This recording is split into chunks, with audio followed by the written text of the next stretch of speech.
il·lusionant, perquè jo crec que hem pogut fer l'equip que volíem i amb les 3 incorporacions que tenim i més la gent, que és important, més la base que teníem i bueno, una mica molt il·lusionat i una mica expectant també.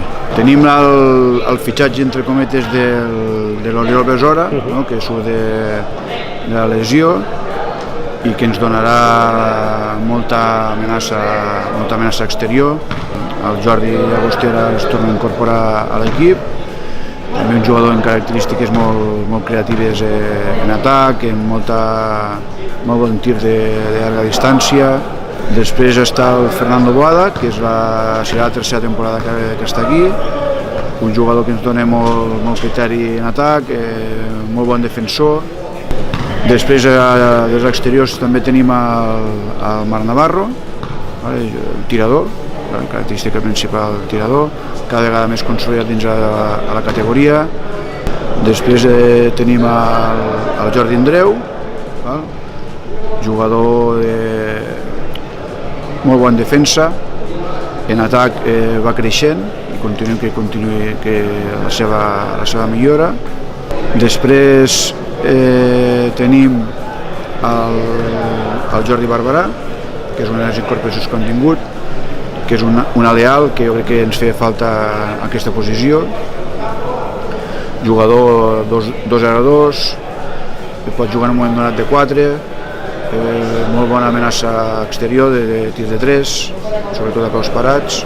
Després està l'Òscar Engomo, que l'any passat va fer una temporada excel·lent i jo crec que té de ser un jugador referent una vegada més per la nostra manera de jugar i bueno, crec que és una peça molt important dins de l'equip. Després està el Jota, que va acabar la temporada lesionat, ha estat 4 mesos pel tema de la lesió al peu i bueno, també un perfil de grandíssima temporada que va fer l'any passat, continuar en la mateixa línia, el jugador més veterà de l'equip i un molt bon veterà, no?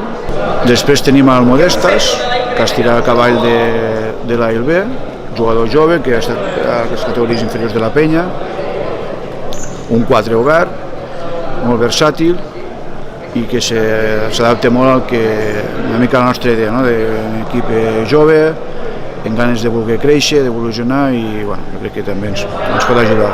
I per últim de la plantilla tenim l'americà, el Ryan Edwards, que s'incorpora dimecres i bueno, dins del perfil que buscem, un jugador molt gran físicament, que ens pugui ajudar molt amb el tema de defensa, el tema del rebot i en atac que sigui un jugador bastant determinant dins de la zona. Bueno, en principi el grup és un grup molt competitiu. Hi ha bastants equips, jo diria que 4 o 5, de que l'objectiu per ells és pujar de categoria, jugar a la plata i bueno, jo crec que això estirà molt bé per veure molt bon bàsquet, no? Jo crec que nosaltres, la nostra idea té de ser continuar evolucionant amb el model de joc que tenim, ser millors en algunes coses, que és el que comentava, que per això s'adapta el perfil de jugadors que tenim, i a partir de la nostra capacitat de poder créixer a partir del nostre joc, ens diran on podem estar, no?